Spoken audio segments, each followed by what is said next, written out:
다니엘 10장. 페르시아의 고레스 왕 3년에 바빌론 이름으로 벨드사살이라고 하는 다니엘이 한 메시지를 깨달았다. 그것은 큰 전쟁에 대한 진상을 알려주는 메시지였다.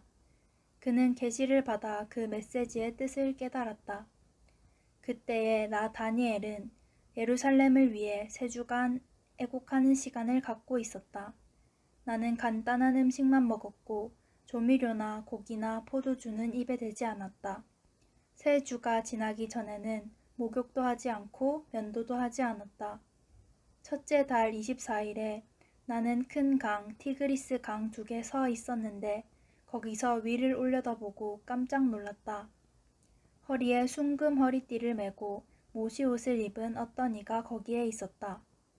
그의 몸은 보석 조각처럼 단단하고 반짝였으며 얼굴은 빛났고 눈은 횃불처럼 이글거렸다. 팔과 발은 청동처럼 광채가 났고 깊이 울리는 음성은 거대한 합창소리 같았다. 그 광경을 나 다니엘 혼자서만 보았다. 같이 있던 다른 사람들은 그 광경을 보지 못했는데도 두려움에 사로잡혀 모두 도망쳐 숨었다. 사람들이 모두 떠나 홀로 남겨진 나는 무릎이 후들후들 떨리고 얼굴에 핏기도 가셨다. 그때 그의 음성이 들려왔다.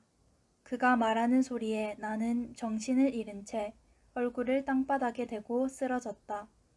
그러자 어떤 손이 나를 어루만지더니 내 손과 무릎이 땅에 닿도록 일으켰다. 그가 말했다. 뛰어난 자 다니엘아, 귀 기울여 나의 메시지를 들어라. 일어서라, 곧게 서라. 내게 이 소식을 전해주려고 내가 보냄을 받았다. 그의 말을 듣고 내가 일어섰으나 여전히 떨고 있었다. 다니엘아, 진정하여라. 그가 계속해서 말했다. 두려워하지 마라. 내가 이 일을 깨달으려고 내 자신을 낮춘 순간부터 하나님은 내 기도를 들으셨다. 그리고 내가 너에게 왔다. 페르시아 왕국의 천사장이 내 길을 가로막아 시간이 3주나 지체되었지만 가장 높은 천사장 가운데 하나인 미가엘이 나서서 나를 도와주었다. 나는 그를 페르시아 왕국의 왕과 함께 있게 놔두고 떠나왔다. 마침내 내 백성에게 일어날 일을 내게 보이기 위해 이렇게 온 것이다. 이 환상은 장차 있을 일에 대한 것이다. 그가 말을 하는 동안 나는 땅만 보며 아무 말도 하지 못했다. 그때 갑자기 사람 손 같은 것이 내 입술을 어루만졌다. 그러자 내 입이 열리고 그에게 말을 하기 시작했다. 주여, 저는 주를 보고서 두려움에 사로잡혔습니다. 무릎이 후들후들 떨리고 움직일 수조차 없습니다. 사지가 굳고 숨을 쉬기조차 어려운데 미천한 종인 제가 어떻게 감히 주와 이야기할 수 있겠습니까? 그러자 사람 모습의 그가 다시 한번 나를 어루만지며 힘을 북돋아 주었다. 그가 말했다. 친구여, 두려워하지 마라. 평안하여라. 다 잘 될 것이다. 용기를 가져라. 힘을 내라. 그가 말을 할 때에 내 속에서 용기가 솟아올랐다. 내가 말했다. 이제 말씀하십시오. 주께서 제게 용기를 불어넣어 주셨습니다. 그가 말했다. 너는 내가 왜 내게 왔는지 아느냐? 이제 나는 돌아가서 페르시아의 천사장과 싸워야 한다. 내가 그를 물리치면 그리스의 천사장이 올 것이다. 그러나 나는 그 전에 먼저 진리의 책에 기록된 것을 내게 말해주려고 한다. 그 싸움에서 나를 도울 수 있는 이는 너희 천사장 미가엘밖에 없다. 11장. 나 역시 메대 사람 다리오 1년부터 있는 힘을 다해 그를 도왔다. 이제 내가 이 일의 진상을 말해주겠다.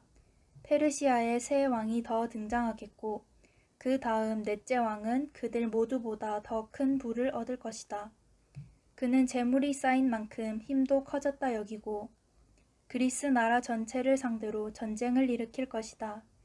그때 한 강력한 왕이 나타나서 거대한 영토를 차지하고 세상을 좌지우지할 것이다. 그러나 전부를 장악한 듯 보였던 권력의 정점에서 그의 나라는 동서남북 사방 넷으로 나뉠 것이다. 그의 상속자들은 아무것도 얻지 못하고 그의 왕위도 계승하지 못할 것이다. 다른 자들이 그것을 놓고 쟁탈전을 벌여 나눠 가질 것이다. 그 후 남쪽 왕이 강해지겠으나 그의 제후들 중 하나가 그보다 강력해지면서 더 큰 영토를 다스리게 될 것이다. 수년 후에 남쪽 왕과 북쪽 왕은 협정을 맺고 평화 조약을 굳건히 하기 위해 남쪽 왕의 딸과 북쪽 왕이 결혼을 하게 될 것이다. 그러나 그녀의 영향력은 약화되고 그녀의 아이도 살아남지 못할 것이다. 그녀와 그녀의 종들, 그녀의 아이와 그녀의 남편 모두 배신당하고 말 것이다. 그 얼마 후에 왕족 출신의 한 사람이 나타나서 권력을 잡을 것이다. 그가 자기 군대를 이끌고 북쪽 왕의 요새에 쳐들어가 대승을 거둘 것이다. 그는 그 나라의 양철 신상과 그것에 딸린 금은 장신구들을 모조리 수레에 싣고 이집트로 가져갈 것이다. 후에 전력을 회복한 북쪽 왕이 남쪽 왕의 지역으로 쳐들어가겠지만 성공하지 못할 것이다. 그는 결국 퇴각하고 말 것이다. 그러나 이후 그의 아들들이 대군을 일으켜 남쪽 요새로 물밀듯이 쳐들어갈 것이다.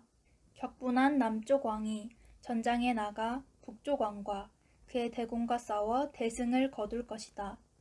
들판에 널린 시체들이 다 치워지기도 전에 피해 광분한 그는 더 나아가 수만 명을 죽이는 대학살을 자행할 것이다. 그러나 그의 승리는 오래가지 못할 것이다.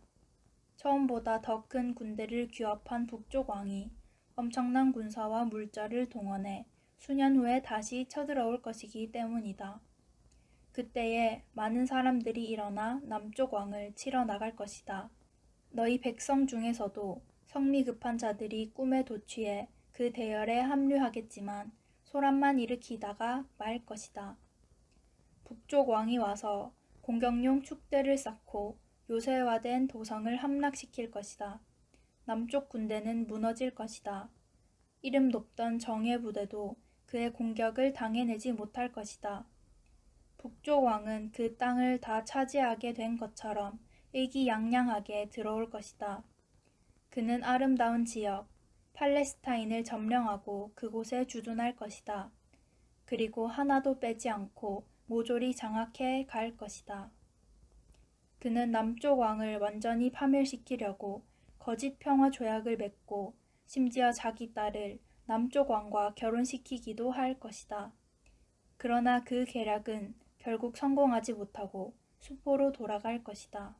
후에 그가 해안 지역으로 관심을 돌려 많은 사람들을 포로로 잡겠지만 마침내 한 장군이 나타나 그의 행패를 끝장낼 것이다. 북쪽 왕의 행패는 그 자신에게로 돌아갈 것이다. 그는 자기 나라로 돌아가서 군대를 추스르겠지만 이미 한풀 꺾인 뒤여서 금세 잊혀지고 말 것이다. 그의 뒤를 이을 자는 별 볼 일 없는 위인으로 처음부터 통치력과 명성과 권위가 형편없을 것이다. 그는 오래가지 못할 것이다. 싸움 한번 제대로 해보지 못하고 조용히 역사의 무대에서 사라질 것이다. 그의 뒤를 이을 자는 실격자 취급을 받고 무시당하며 출세길이 막혔던 인물로 난데없이 등장해 모든 사람을 깜짝 놀라게 하면서 나라를 소나기에 넣을 것이다. 그는 불도저처럼 밀어붙여 원수들을 모조리 깔아뭉개고 심지어는 그와 동맹을 맺고 왕위에 오른 왕까지 짓뭉개버릴 것이다. 휴전협정을 맺어놓고도 서슴지 않고 위반하며 몇몇 신복과 이를 도모해 마침내 전권을 장악할 것이다. 그는 비옥한 지방들을 골라 내키는 대로 침공할 것이다. 닥치는 대로 빼앗고 추종자들과 함께 사치와 향락을 일삼는 그의 행패는 그의 가까운 조상이나 먼 조상 모두를 능가할 것이다. 그는 요새 도성들을 칠 계획을 세우지만 결국 근시안적인 계획이었음이 드러날 것이다.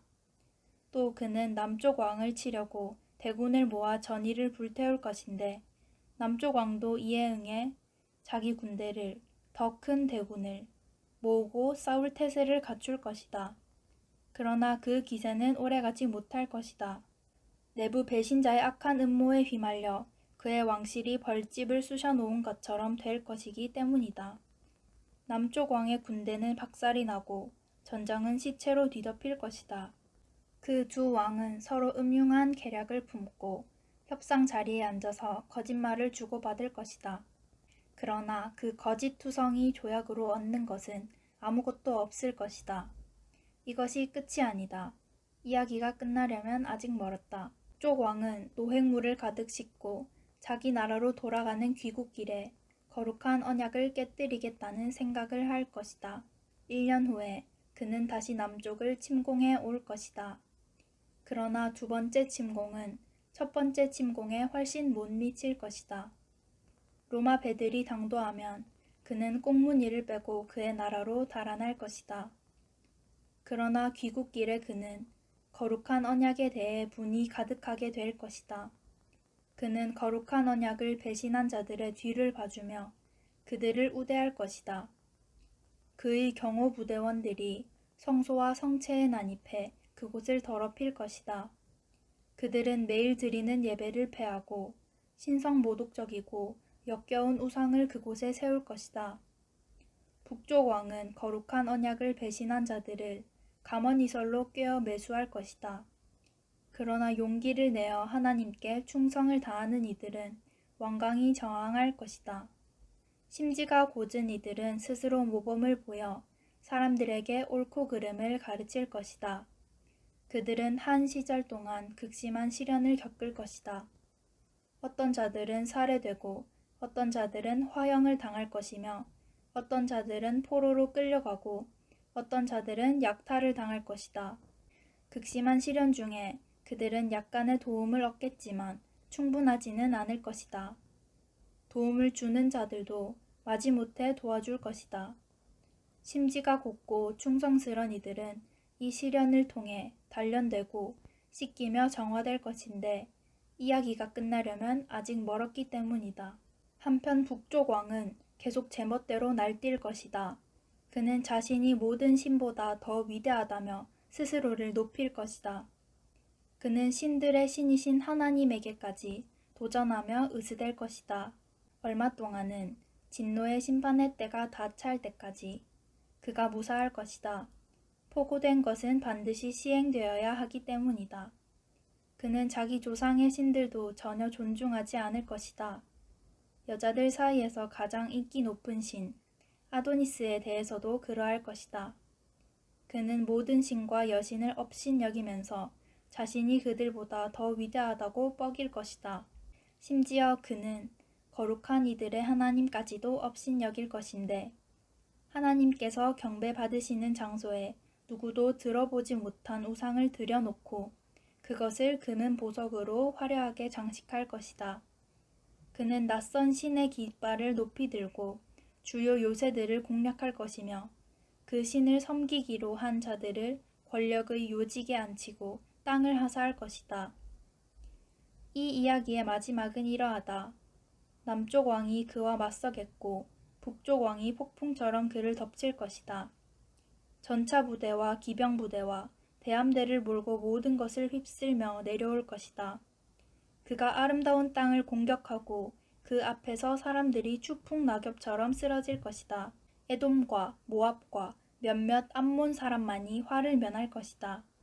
그는 손을 뻗어 이 나라 저 나라를 집어삼킬 것이다. 이집트도 예외가 되지는 못한다. 그는 이집트의 금은 보화를 모조리 긁어 모을 것이다. 리비아 사람과 에티오피아 사람들도 그에게 동조할 것이다. 그러나 그때 북쪽과 동쪽에서 불안한 소문이 들려와 그는 겁에 질릴 것이다. 그가 크게 노하여 사태를 진압하러 달려가지만 지중해 바다와 거룩한 산 사이에 진 그 왕의 천막을 치는 순간 그는 마지막을 맞게 될 것이다. 누구도 그를 도울 수 없으리라. 12장. 바로 그때 위대한 천사장이자 내 백성의 수호자인 미가엘이 나설 것이다. 그리고 세상이 만들어진 이래 최악의 환란이 임할 것이다. 그러나 내 백성, 그 책에 기록되어 있는 이들은 한 사람도 빠지지 않고 그 환란에서 구원을 받을 것이다. 오래전에 죽어 묻힌 많은 자들이 깨어나서 어떤 자들은 영원한 생명을 얻고 어떤 자들은 영원한 수치를 겪게 될 것이다. 지혜롭게 산 사람들은 총총한 밤하늘의 별처럼 밝게 빛날 것이다. 사람들을 바른 길로 인도하여 살린 사람들은 별처럼 영원히 빛날 것이다. 다니엘아, 이 말씀은 기밀사항이다. 너만 보고 들었으니 이것을 비밀로 간직해라. 마지막 때까지 이 책을 봉인해 두어라. 그때까지 많은 사람들이 이 내용을 알아내려고 이리저리 뛰어다닐 것이다. 나 다니엘이 이 모든 말씀을 곱씹고 있을 때 두 인물이 나타났다. 한 사람은 강 이쪽 언덕에, 다른 한 사람은 저쪽 언덕에 서 있었다. 그들 중 한 사람이 모시옷을 입고 강물 위쪽에 서 있는 셋째 사람에게 물었다. 이 놀라운 이야기는 언제 끝이 납니까? 모시옷을 입고 강물 위쪽에 서 있는 사람이 하늘을 향해 두 손을 들었다. 그는 영원하신 분을 두고 엄숙히 맹세하면서 이 이야기는 한 때와 두 때와 반 때 동안 이어지다가 거룩한 백성을 압제하는 자가 패망할 때 완성된다고 말했다. 명확히 듣기는 했지만 나는 그 뜻을 이해하지 못했다. 그래서 물었다. 주님, 제게 그 뜻을 알려주시겠습니까? 다니엘아, 너는 그저 내 할 일을 계속하여라. 이 메시지는 마지막이 될 때까지, 마지막이 올 때까지 기밀사항으로 봉인되어 있을 것이다. 많은 사람이 깨끗이 씻겨져 새 사람이 될 것이다. 그러나 악한 사람은 무슨 일이 벌어지는지도 모른 채 계속 악을 저지를 것이다. 지혜 있게 사는 사람들은 그 되어지는 일을 깨닫게 될 것이다. 매일 드리는 예배가 성전에서 사라지고 그 자리에 역겹고 흉측한 우상이 세워지는 때로부터 1290일이 흐를 것이다. 1335일 동안 인내하며 견디는 사람들은 진실로 복되다. 그러니 내가 어떻게 해야겠느냐? 불안해하거나 염려하지 말고 내 할 일을 해나가라. 마음을 편히 가져라. 모든 일이 끝날 때 너는 일어나서 상급을 받을 것이다. 아멘.